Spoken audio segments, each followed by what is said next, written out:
Hey everyone, Josh here. Glad to be talking with you as always. I'd like to weigh in today on the abortion debate that's been raging since the recent Supreme Court ruling. And in particular, I just want to talk today about the biblical understanding of the child in the womb. There have been, on both sides, the pro-abortion side and the pro-life side, the utilization of the Bible in defense of their positions. I'm going to start with a pro-abortion argument from Exodus chapter 21, and let's see if it actually holds up. Okay. In Exodus chapter 21, verse 22, it says, "When men strive together and hit a pregnant woman so that her children come out, but there is no harm, the one who hit her shall surely be fined, as the woman's husband shall impose on him, and he shall pay as the judges determine. But if there is harm, then you shall pay life for life, eye for eye, tooth for tooth, hand for hand, foot for foot, burn for burn, wound for wound, stripe for stripe."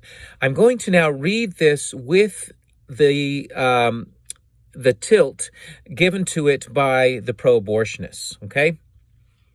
"When men strive together and hit a pregnant woman so that her children are stillborn or miscarried." That's the way they read it. It's not what the Hebrew says. It just says they come out, okay? But that's the way they read it, okay? "But there is no harm." They think here it means there's no harm to the woman. It doesn't say that. It just says there's no harm.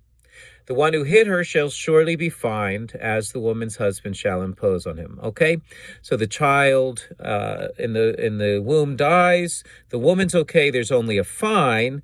That would seem to indicate that the child in the womb was something less than a human, since the consequence for killing that child is less than the consequence that would normally be given to one who is fully human. Right? If you kill a human, according to Torah, you should die yourself.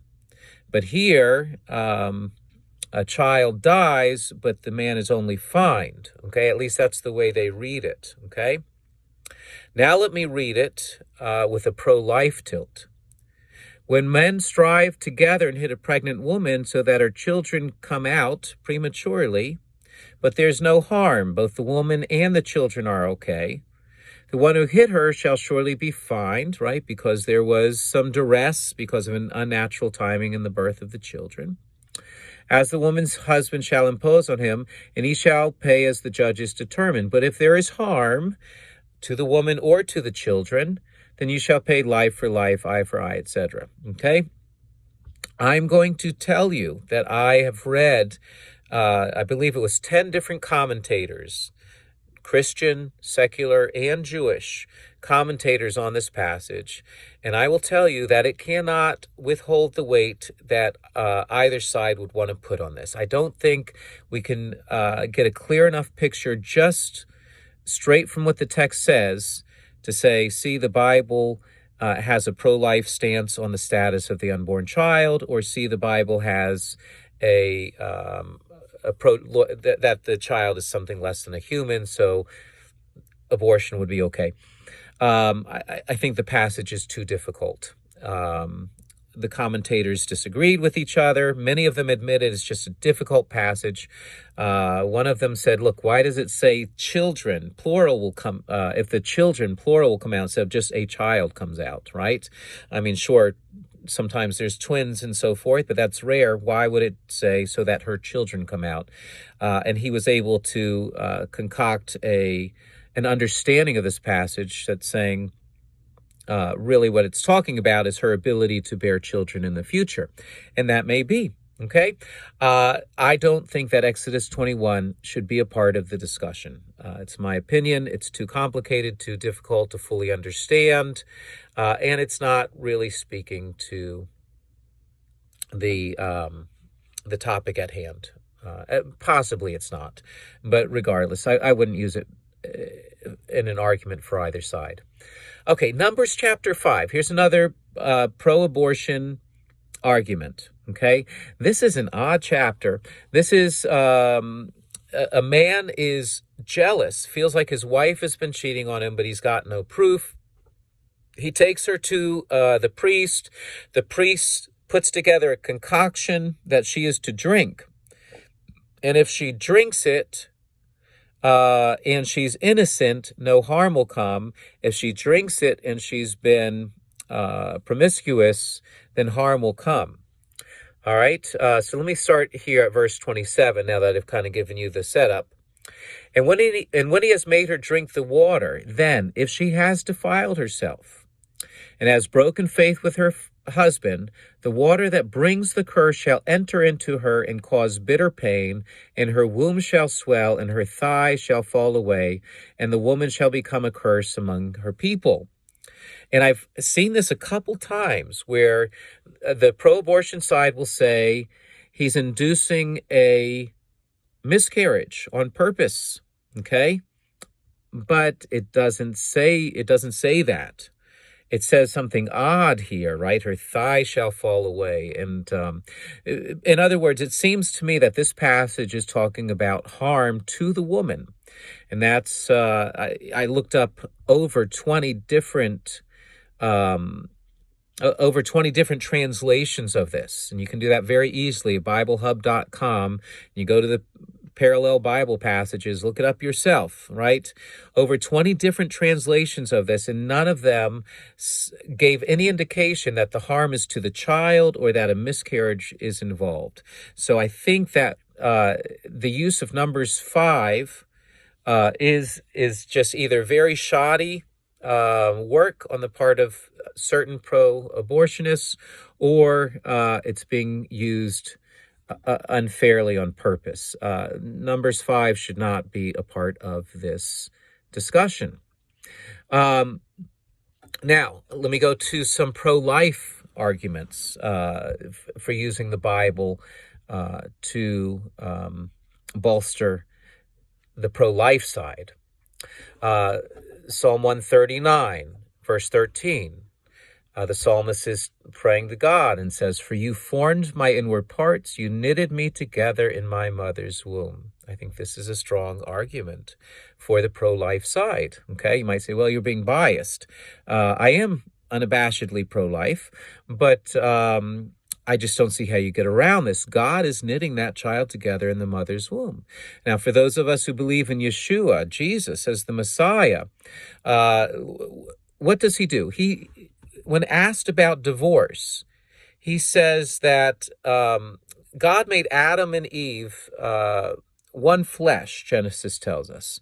And his conclusion, therefore, is since God has joined them together, let humans not tear them apart. Don't undo what God has done, right?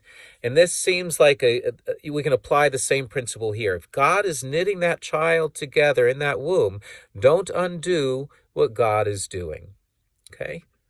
Jeremiah chapter 1, this one's often pointed to by pro-lifers, and this is God and his calling of Jeremiah to be a prophet. And God says in Jeremiah 1:5, "Before I formed you in the womb, I knew you. And before you were born, I consecrated you. I appointed you as a prophet to the nations." Okay? I think this is a strong argument, maybe not quite as strong as Psalm 139. It's possible that somebody could say, well, God's just talking about his foreknowledge of what Jeremiah would be. Especially it says, "Before I formed you in the womb, I knew you." However, I do still think there's an argument that can be made here. Before you were born, I consecrated you. God has an intention for the one that's not yet born, right? And so just like from Psalm 139, we can say God's doing a work. Let's not undo what God is doing. We could also say God has a calling on the preborn child. Let's not do that, which would undo that calling. So again, I know I was a little hesitant there to say it's a strong argument, but yeah, I'm looking at it now. I think that's a pretty strong argument. Luke chapter 1. Again, many pro-lifers point to this. This is when Elizabeth is pregnant with John the Baptist, And Mary, the mother of Yeshua, comes to visit her. Luke chapter 1, verse 41. And when Elizabeth heard the greeting of Mary, the baby leaped in her womb. And Elizabeth was filled with the Holy Spirit, and she exclaimed with a loud cry, Blessed are you among women, and blessed is the fruit of your womb. And why is this granted to me, that the mother of my Lord should come to me? For behold, when the sound of your greeting came to my ears, the baby in my womb leaped for joy. Look, John the Baptist, obviously, before he got his name, he's in the womb of his mother Miriam. He's got some kind of understanding, some kind of awareness of spiritual realities. That the pregnant Mary, the one pregnant with his Savior, is in the room, and he leaps for joy. That speaks strongly to the possibility of children in the womb having awareness of deep things, right? And I guess that might even tie in with things like children in the womb listening to music and that having an effect on them and things like that. So, and then finally, just want to read a little bit of this. This is going back to Psalm 128. This is a blessing on those who fear the Lord. And it says in verse 3, Your wife will be like a fruitful vine within your house. Your children will be like olive shoots around your table. It's over and over again, right? From Genesis through the whole Bible, that children are a blessing and a gift from the Lord. And to me, that speaks strongly of being pro-life. I know that many struggle, that there's a concern, will these children be wanted? Will these children be cared for? What kind of hardship are we putting on the woman? But we could make the same arguments for children that are already born. 3-year-olds can be a hardship. I know. But we would never say because they're a hardship or because they're born to poor parents or whatever, that we should do away with 3-year-olds. They are precious in God's sight. And I think the only reason, really, well, I think there's 2 reasons, but one of the reasons that we would not put that same value on the preborn that we've put on those that are already born is just because how obvious it is to our eyes. But if we really saw what was going on with abortions, and if you listen to some of these doctors with testimonies that say, I used to be an abortionist, then I got a baby kicked me, or saw, I was just counting the parts to make sure all the baby parts were there, that we didn't leave anything behind. It just struck me, I'm pregnant. Why am I so concerned about the baby in my womb, and I'm okay tearing open this other woman's womb to pull out her baby? If you listen to these things, I think that if we get the better view we have of what actually happens during an abortion, the less we'll be able to close our eyes to it, right? That is a valuable child in the womb. The fact that it's dependent doesn't make it any less valuable. The fact that it wouldn't be viable outside the womb doesn't impinge on its preciousness as something that God is knitting together and something that God considers a gift, and we should as well. And then finally, just one last quick thought. I know I said I was going to keep this to just the Bible, but let me just sneak this in here real quick. I really think that there is a battle between the sexes. There's friction between male and female, and that feeds into this deeply. When we have those on the pro-abortion side saying, you're a man, you can't have any say in this.